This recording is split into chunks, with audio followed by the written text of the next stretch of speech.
Saat semua bergantung padamu, bergantunglah pada Allah. Ada masa di mana menjadi owner terasa begitu berat, apalagi di tengah kondisi ekonomi yang tidak menentu. Tim menunggu arahan darimu, pelanggan menunggu pelayanan terbaik darimu, bisnis menunggu keputusan darimu, keluarga menggantungkan harapan kepadamu. Semua orang melihat owner sebagai sosok yang harus kuat. Di balik semua tanggung jawab itu, owner juga punya rasa takut, lelah, dan khawatir. Di titik itulah, jangan hanya bergantung pada kemampuan diri sendiri. Karena sekuat apapun strategi yang disusun, sekeras apapun usaha yang dilakukan, ada banyak hal yang tetap berada di luar kendali kita. Maka ketika semua orang bergantung padamu, pastikan kamu bergantung kepada Allah. Perkuat terus ikhtiar, perbaiki lagi ibadah, lalu serahkan hasilnya kepada Allah. Seringkali ketenangan sebagai seorang owner bukan karena semua masalah sudah selesai, tetapi karena yakin bahwa Allah selalu membersamai dan menjaga di setiap langkah perjuangan. Selama masih diberi kesehatan untuk berpikir, kekuatan untuk melangkah, dan kesempatan untuk berikhtiar, berarti Allah masih menjaga. Owner memang menjaga bisnisnya, tapi yang menjaga owner adalah Allah. Kadang yang dibeli orang bukan produkmu, tapi energi dan karaktermu. Dalam dunia branding modern, produk bukan lagi satu-satunya nilai jual. Orang membeli bukan hanya karena fitur, harga, atau packaging. Mereka membeli karena emosi, karena koneksi personal yang mereka rasakan terhadap brandmu. Kadang yang mereka cari bukan cuma rasa dari kopi yang kamu jual, tapi energi yang kamu pancarkan di setiap komunikasi. Itulah yang disebut brand personality. Di era ini, authenticity is the new currency. Nilai-nilai yang kamu tunjukkan, cara kamu berinteraksi di media sosial, gaya komunikasimu yang humanis, semua itu menjadi bagian dari brand experience. Kamu mungkin menjual produk yang sama dengan puluhan kompetitor lain, tapi kalau kamu punya emotional branding yang kuat, kamu bukan sekedar menjual barang. Kamu menjual rasa percaya, kamu menjual cerita. Dan itu yang membentuk brand equity jangka panjang. Ingat, produk bisa ditiru, tapi energi, karakter, dan nilai yang kamu bawa sebagai brand, itulah yang sulit digantikan. Dan seringkali itulah yang benar-benar dibeli orang.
Ketika brand equity menempel pada satu orang, pernah nemuin brand yang talentnya sangat melekat dengan brand tersebut, sampai dikira talent tersebut adalah pemiliknya, padahal bukan. Faktanya ada bisnis yang bertumbuh cepat karena menemukan sosok yang disukai audiens. Orang datang karena produknya, tetapi bertahan karena merasa dekat dengan figur di balik konten. Disinilah tantangannya muncul ketika brand terlalu bergantung pada satu orang. Perlahan yang terkenal bukan hanya brandnya, tetapi juga orangnya. Saat orang tersebut keluar, muncul pertanyaan yang sulit dijawab. Siapa yang sebenarnya membesarkan siapa? Dari sisi perusahaan, akun, konten, dan seluruh aset digital adalah milik bisnis. Namun dari sisi audiens, mereka sering merasa ada kontribusi personal yang tidak bisa diukur hanya dengan kontrak kerja. Pelajaran terbesarnya adalah jangan membangun bisnis yang bergantung pada satu wajah. Bangun sistem, karakter brand, dan tim yang kuat sehingga bisnis tetap berjalan meski ada orang yang datang dan pergi. Di sisi lain, bagi talent atau karyawan, ini juga pengingat bahwa kemampuan membangun audiens adalah aset pribadi yang perlu terus dikembangkan di luar akun perusahaan.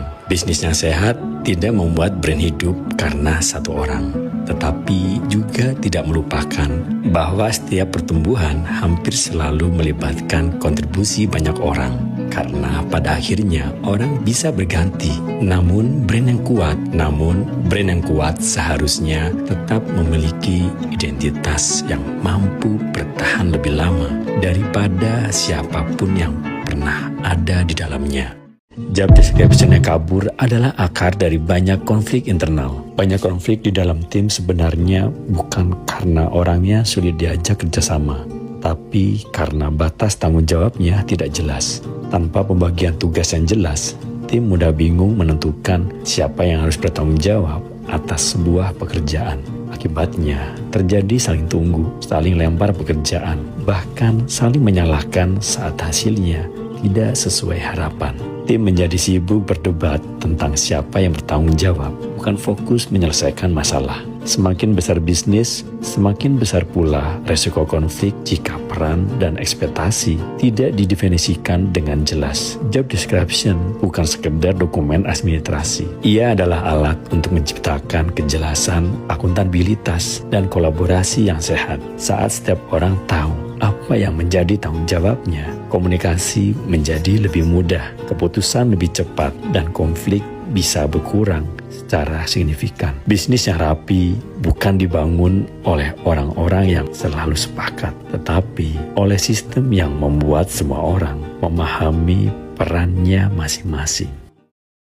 Kadang yang dibeli orang bukan produkmu, tapi energi dan karaktermu. Dalam dunia branding modern, produk bukan lagi satu-satunya nilai jual. Orang membeli bukan hanya karena fitur, harga, atau packaging. Mereka membeli karena emosi, karena koneksi personal yang mereka rasakan terhadap brandmu. Kadang yang mereka cari bukan cuma rasa dari kopi yang kamu jual, tapi energi yang kamu pancarkan di setiap komunikasi. Itulah yang disebut brand personality. Di era ini, authenticity is the new currency. Nilai-nilai yang kamu tunjukkan, cara kamu berinteraksi di media sosial, gaya komunikasimu yang humanis, semua itu menjadi bagian dari brand experience. Kamu mungkin menjual produk yang sama dengan puluhan kompetitor lain, tapi kalau kamu punya emotional branding yang kuat, kamu bukan sekedar menjual barang. Kamu menjual rasa percaya, kamu menjual cerita. Dan itu yang membentuk brand equity jangka panjang. Ingat, produk bisa ditiru, tapi energi, karakter, dan nilai yang kamu bawa sebagai brand, itulah yang sulit digantikan. Dan seringkali itulah yang benar-benar